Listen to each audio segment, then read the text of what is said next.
Yeah. Hello, and welcome back to episode 4. We think episode 4, but it could not be, we don't know. So today we were going to just have a little chat about calorie goals and whether we think they're necessary or important, and our views on it really. So for me personally, I think it's 50-50.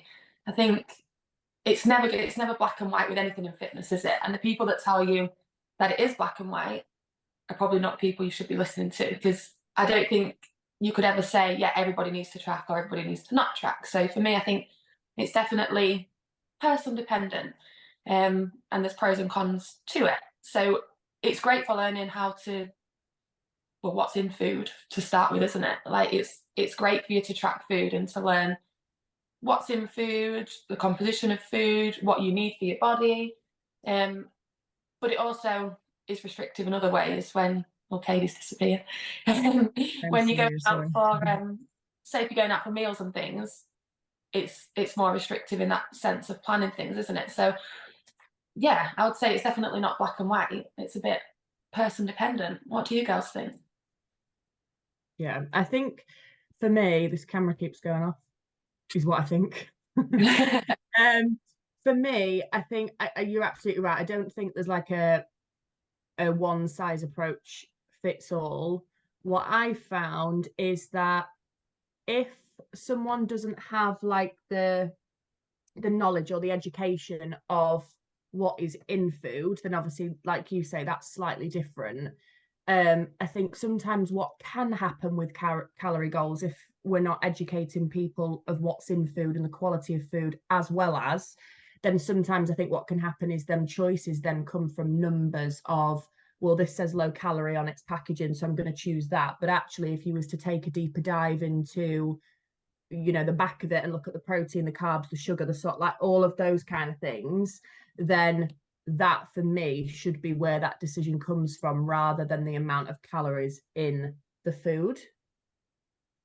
Yeah, absolutely. I agree. I think definitely, like you girls both said, it's person dependent. If you've got someone that's training for a specific goal in terms of fitness, then if they may be an undereater, then definitely something to be in your head of a calorie goal, because or else you're not going to perform well. If you're feeling lethargic, you haven't eaten nutrition to support your goals, you're not going to perform the best. That's definitely a hurdle that I experienced when I had a really massive amount of output. And I was like, I'm just not getting better. I was really frustrated. And then once I started using food as fuel, I see a massive, massive difference. And my performance was better, no fat gain, no, nothing like that. It was just all around better. My moods were better because my body was, not feeling restricted or deprived. I think as well, like you said, Katie, if you're constantly going and looking at calories, you might have something that's really low calorie, but then still super hungry and then go and snack on loads of other things because you haven't had the right nutrition to fuel your hormones, to fuel your actual day. I think the biggest part of calories and numbers and things like that is it does definitely give you an education. And I don't think any of us would be sat here being able to give advice to anyone else without going through that journey of anally tracking. But again, there's parts of your life that determine whether you can do that or not. Like for Mm. me, post baby, um, calorie tracking was just not it was so time consuming. Luckily, because I've done my previous roller coaster with calories, I'm very much able to know what's in what, and that's my job right now. But for someone that's less educated, actually inputting and spending that time and it gives you anxiety. Can I have 50 grams? Can I have 60 grams? Like, you do not want to be living life like that, because it's really restrictive and can cause counter binges and, you know, unhappiness and stress that's just not needed.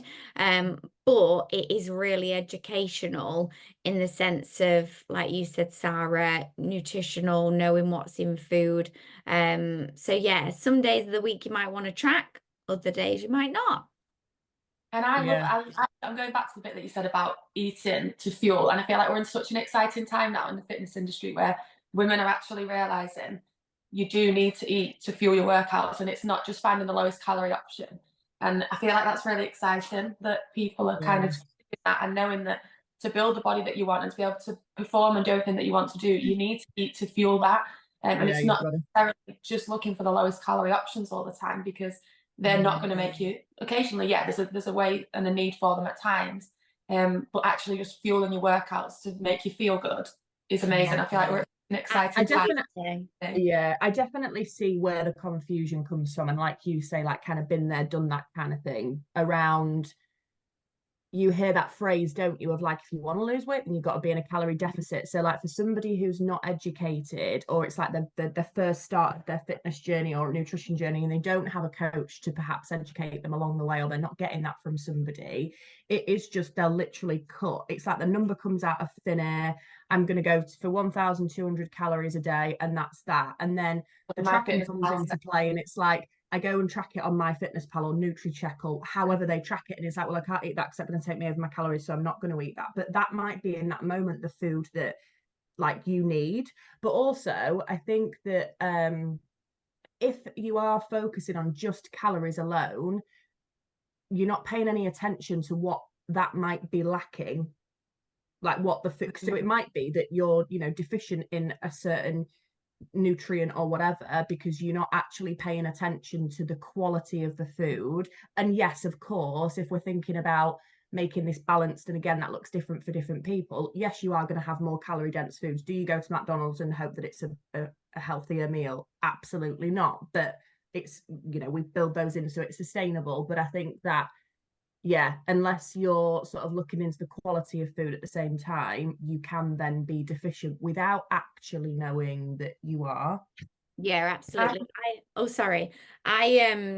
I definitely prefer macro tracking rather than calorie tracking, because you can hit macros which give you and you can just focus on one. So got one lady and she just focused on hitting her protein and then just juggles carbs and fats around it, and that works super, super well, instead of you know, thinking, oh, you know, I've gone 20 calories over, I need to go and do extra steps or whatever.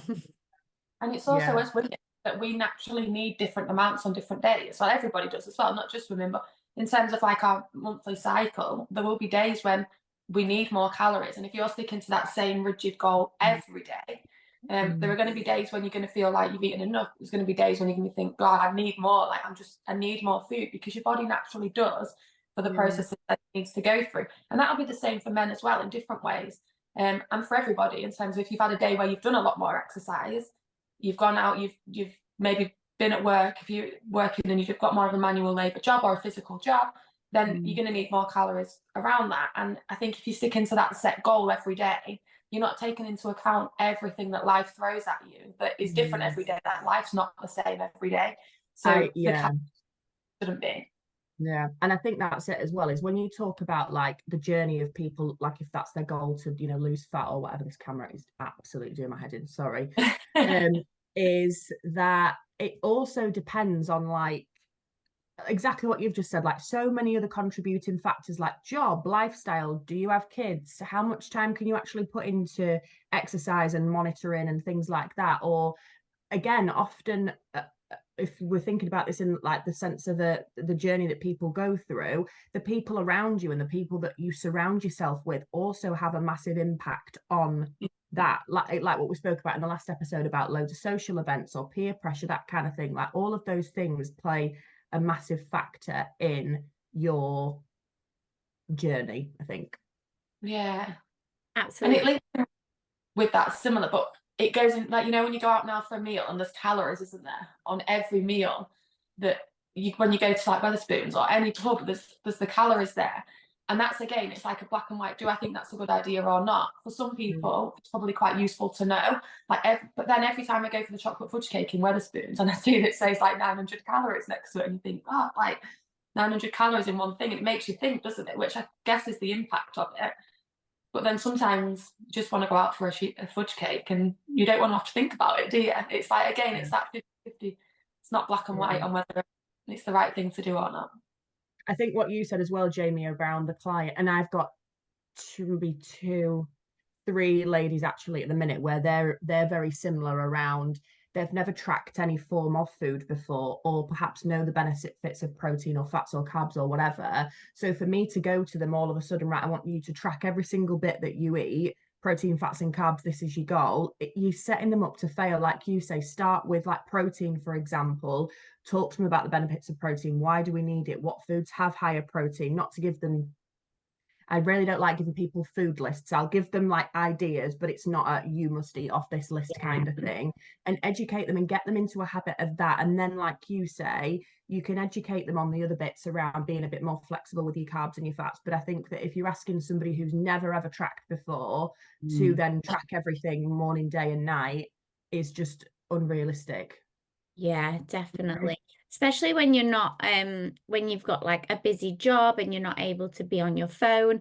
And, you know, I know that some people do specifically mentor their clients through numbers, and it's like, you know, on spreadsheets, and you've got to fill this in, got to fill that, and they just give you a list of hit this. Like when you've got a full busy job, the last thing you want to do is be going home and doing your own work, and you just want to eat what you want to eat. And then I think when you look at foods and you're so overwhelmed with reading, right, that's got that, you end up eating just for stuffing food in your body, and you're not actually satisfied. So you might just have a random egg white to make up 5 grams of protein to make you look number correct on your thing. Actually, why the hell am I eating this? Or, you know, I don't actually want that. Or like, you know, for example, like you might be low on your fats and you might be rummaging around, oh, I'll just have a teaspoon of peanut butter just to make those numbers up. When actually, if you were intuitive, would you just be eating a teaspoon of peanut butter, you know, to make those numbers up? Like, no, some days you need it, some days you don't. But I think, yeah, just to conclude, like I am pro tracking and con tracking. Yeah. Because I think that it purely depends who you are, what your life looks like in that moment, you know, and what you want your life to look like. So if you do have time and you do want to educate yourself and you do want to know, then yes, 100%, let's macro track. Let's get you knowing, you know, what fiber content's in this. And, you know, there's so much more than protein, carbs and fats. But if you do just want to live a healthy lifestyle and you just want to include a bit more color and portion and monitor, there's so many other ways to have portion control rather than weighing.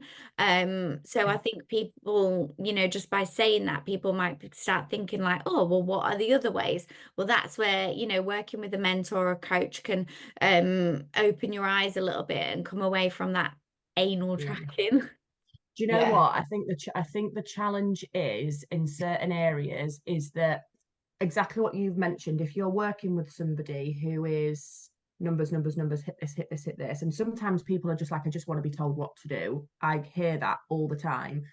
But the challenge is that what I find is typically that will get them to the weight loss, the goal, quicker. However, when they're there, they can't stay there. So it's like, yes, losing weight, putting on weight or whatever, is it impressive?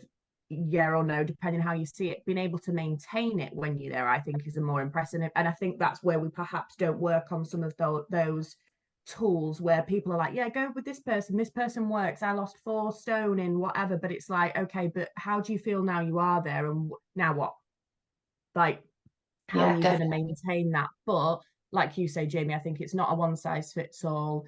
I think there's elements of it where it's beneficial for others, you know, if you're training for a certain event or whatever it might be, or for the majority of people that I coach, it is just they want more education, they want to be confident in exercise, and they want to feel good about themselves. And how can you give them the education, the tools, so that they don't need to be on plan forever, and then they can go off and do it themselves. And it's a toolkit, isn't it? Like having that Yeah. toolkit of ideas that you pick up at different stages of your life. So, for example, I went vegetarian for a month at uni just to see what it was like. So I picked tracking up again because I was interested to see how that affected my calories for the month, or how that affected the amount of protein that I was eating. So I picked that toolkit. I used that from the toolkit at that point. I went back to tracking.